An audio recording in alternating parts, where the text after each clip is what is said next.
अस्सलाम वालेकुम, मैं हूं किरण भट्ट। उम्मीद है आप सब खैरियत से होंगे।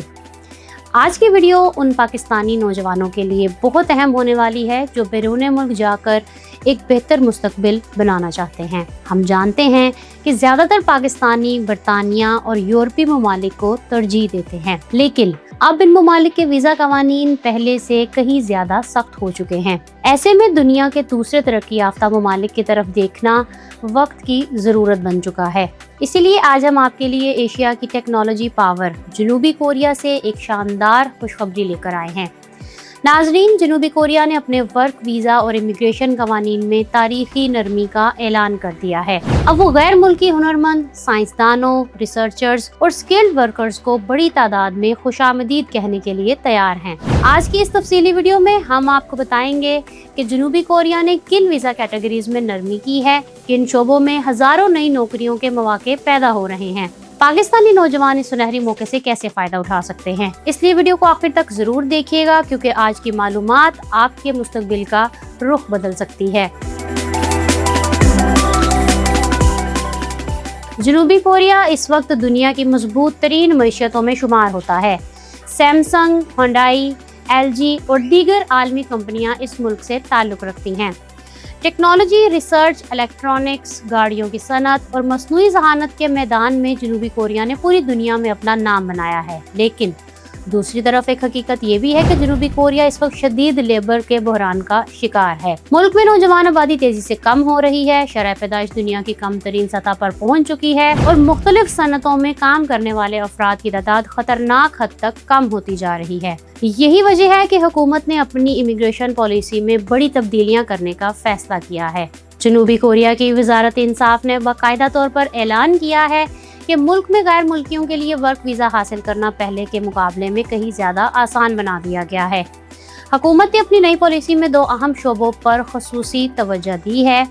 एक तरफ दुनिया भर के आला तालीम याफ्ता साइंसदानों, इंजीनियर्स और टेक्नोलॉजी माहिरीन के लिए दरवाजे खोले जा रहे हैं, जबकि दूसरी तरफ ज़राअत, माहीगिरी और मवेशी पालने जैसे शोबों में गैर मुल्की स्किल्ड वर्कर्स की तादाद बढ़ाने का फैसला किया गया है। अगर हम सबसे पहले टॉप टियर वीज़ा या ग्लोबल टैलेंट वीज़ा की बात करें तो ये जनूबी कोरिया का सबसे ख़ास और पुरकशिश वीज़ा समझा जाता है। पहले ये वीज़ा सिर्फ चंद मखसूस शोबों, ख़ास तौर पर आर्टिफिशियल इंटेलिजेंस और सेमी कंडक्टर इंडस्ट्री से वाबस्ता माहिरीन के लिए मखसूस था, यानी सिर्फ वो लोग अप्लाई कर सकते थे जो बड़ी बैनुल-अक़वामी कंपनियों या मखसूस टेक्नोलॉजी इदारों के साथ वाबस्ता होते थे। अब हुकूमत ने इसका दायरा कार काफ़ी वसी कर दिया है। नए कवानीन के मुताबिक अब साइंस, टेक्नोलॉजी, इंजीनियरिंग और रियाजी यानी स्टीम के शोबों से ताल्लुक़ रखने वाले गैर मुल्की प्रोफेसर्स, साइंसदान, इंजीनियर्स और रिसर्चर्स भी इस वीज़े के लिए अप्लाई कर सकते हैं। इस वीज़ा की सबसे बड़ी खूबी ये है कि ये सिर्फ एक वर्क वीज़ा नहीं बल्कि मुस्तकिल रिहाइश तक पहुंचने का तेज़ रास्ता भी फराहम करता है। यानी अगर आप एक काबिल साइंसदान, मुहक्किक या टेक्नोलॉजी माहिर हैं और आपका काम आलमी सतह पर तस्लीम शुदा है, तो जनूबी कोरिया आपको ना सिर्फ अच्छी नौकरी बल्कि मुस्तकबिल में परमानेंट रेजिडेंसी का मौका भी दे सकता है। यही वो चीज़ है जिसने इस वीज़ा को दुनिया भर के रिसर्चर्स के लिए इंतहाई पुरकशिश बना दिया है। इस वीज़े के लिए मेयार काफ़ी सख्त रखा गया है। हुकूमत आपकी रिसर्च, पब्लिकेशन, बैनुल-अक़वामी अवार्ड्स, तजर्बे और टेक्नोलॉजी के शोबे में आपके असर और रसूख को बारीक बीनी से देखती है।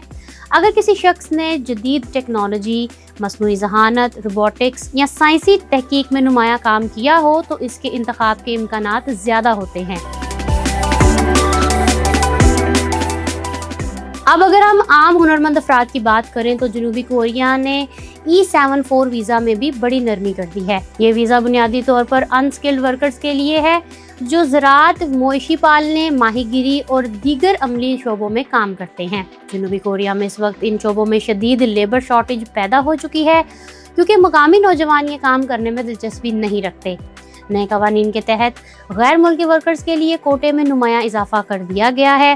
पहले जनूबी कोरिया के किसी फॉर्म या ज़रूरी कंपनी में सिर्फ 30% गैर मुल्की वर्कर्स रखे जा सकते थे, यानी अगर किसी फॉर्म पर 10 अफराद काम करते थे तो सिर्फ 3 गैर मुल्की हो सकते थे, लेकिन अब इस हद को बढ़ाकर 50% कर दिया गया है। इसका मतलब ये है कि अब फॉर्म मालिकान पहले के मुकाबले में कहीं ज्यादा गैर मुल्की वर्कर्स भर्ती कर सकेंगे।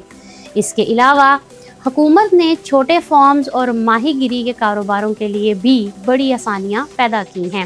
نئے قانون کے مطابق ایسے چھوٹے کاروبار جہاں 4 سے کم مقامی ورکرز ہوں وہ بغیر کسی بڑی پابندی کے کم از کم 2 غیر ملکی اسکلڈ ورکرز بھرتی کر سکتے ہیں۔ یہی وہ تبدیلی ہے جس نے جنوبی کوریا کے دیہی علاقوں میں ہزاروں نئی ملازمتوں کے دروازے کھول دیے ہیں۔ اگر پاکستانیوں کے لیے اس موقع کو دیکھا جائے تو یہ واقعی ایک بڑی خوشخبری ہے۔ پاکستان میں ہزاروں ایسے نوجوان موجود ہیں جو سائنس، انجینئرنگ، ٹیکنالوجی، زراعت اور دیگر شعبوں میں مہارت رکھتے ہیں، لیکن انہیں مقامی سطح پر بہتر مواقع نہیں ملتے۔ ایسے تمام نوجوان اب جنوبی کوریا کی نئی ویزا پالیسی سے فائدہ اٹھا سکتے ہیں۔ اگر آپ ایک ریسرچر، پروفیسر یا سائنسدان ہیں تو آپ ٹاپ ٹیئر ویزے کے لیے اپلائی کر سکتے ہیں۔ آپ کو اپنی ریسرچ، ایوارڈز، پبلیکیشنز اور تجربے کی بنیاد پر درخواست دینی ہوگی۔ جنوبی کوریا کی امیگریشن ویب سائٹس اور سرکاری پورٹل پر اس حوالے سے مکمل تفصیلات فراہم کی جا رہی ہیں۔ اسی طرح اگر آپ زراعت، مویشی پالنے یا ماہی گیری کے شعبے سے تعلق رکھتے ہیں تو E74 ویزا آپ کے لیے ایک بہترین موقع ثابت ہو سکتا ہے۔ کورین کمپنیاں اور فارم مالکان اس وقت غیر ملکی اسکلڈ ورکر کی تلاش میں ہیں، کیونکہ نئے قوانین نافذ ہونے کے بعد بھرتیوں کا عمل تیزی سے شروع ہو گیا ہے۔ پاکستان کے دیہی علاقوں میں لاکھوں نوجوان زراعت اور مویشی پالنے کا عملی تجربہ رکھتے ہیں۔ اگر انہیں مناسب رہنمائی، زبان کی تربیت اور قانونی طریقہ کار سمجھایا جائے تو وہ جنوبی کوریا میں اچھی ملازمتیں حاصل کر سکتے ہیں۔ یہی وجہ ہے کہ ماہرین اس نئی پالیسی کو پاکستانیوں کے لیے ایک سنہری موقع قرار دے رہے ہیں۔ ماہرین کا کہنا ہے کہ پاکستانی نوجوانوں کو چاہیے کہ وہ قابل اعتماد ریکروٹنگ ایجنسیوں، اوورسیز امپلائمنٹ کارپوریشن اور کورین زبان سکھانے والے اداروں سے رابطے میں رہیں۔ کورین زبان کی بنیادی سمجھ آپ کی سلیکشن کے امکانات کو کئی گنا بڑھا سکتی ہے۔ اگرچہ ہر شعبے میں زبان لازمی نہیں، لیکن بنیادی کورین جاننا آپ کے لیے بہت فائدہ مند ثابت ہو سکتا ہے۔ اس کے علاوہ پاکستانی نوجوانوں کو جعلی ایجنٹ سے بھی محتاط رہنے کی ضرورت ہے۔ جب بھی بیرون ملک ملازمتوں کے مواقع بڑھتے ہیں تو فراڈ کرنے والے لوگ بھی سرگرم ہو جاتے ہیں۔ اس لیے صرف سرکاری یا مستند اداروں کے ذریعے ہی اپلائی کریں اور کسی کو بغیر تصدیق رقم ادا نہ کریں۔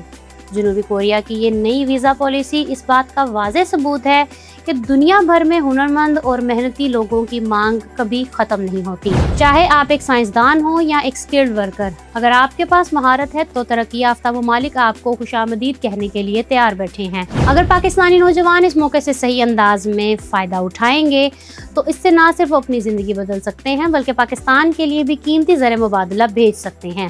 بیرون ملک کام کرنے والے پاکستانی پہلے ہی ملکی معیشت میں اہم کردار ادا کر رہے ہیں اور جنوبی کوریا جیسے ترقی یافتہ ملک میں ملازمتیں اس سلسلے کو مزید مضبوط بنا سکتی ہیں۔ دنیا تیزی سے تبدیل ہو رہی ہے، اب صرف وہی لوگ آگے بڑھتے ہیں جو وقت کے ساتھ چلتے ہیں، نئی معلومات حاصل کرتے ہیں اور اپنی صلاحیتوں کو بہتر بناتے ہیں۔ جنوبی کوریا نے اس وقت دنیا بھر کے ہنرمند افراد کے لیے اپنے دروازے کھول دیے ہیں اور یہ موقع ان لوگوں کے لیے خاص طور پر اہم ہے جو محنت اور مہارت کے ذریعے اپنی زندگی تبدیل کرنا چاہتے ہیں۔ امید ہے آج کی تفصیلی ویڈیو آپ کے لیے فائدہ مند ثابت ہوئی ہوگی۔ اگر آپ بھی جنوبی کوریا جانا چاہتے ہیں تو ہمیں کمنٹ سیکشن میں ضرور بتائیے کہ آپ کس ویزا کیٹیگری میں اپلائی کرنا چاہتے ہیں۔ ویڈیو پسند آئی ہو تو اسے لائک اور شیئر کرنا مت بھولیے گا تاکہ زیادہ سے زیادہ لوگ اس اہم معلومات سے باخبر ہو سکیں۔ اگر آپ دیکھنا چاہتے ہیں کہ آپ UK کا ورک ویزا کیسے حاصل کر سکتے ہیں تو یہاں کلک کریں اور یہاں کلک کر کے آپ جان سکتے ہیں کہ UK اسکلڈ ورکر ویزا کیسے اپلائی کیا جاتا ہے۔ چینل کو سبسکرائب کرنا مت بھولیے گا۔ اپنا رکھیے گا بہت سا خیال۔ کرن بٹ کو دے اجازت۔ اللہ حافظ۔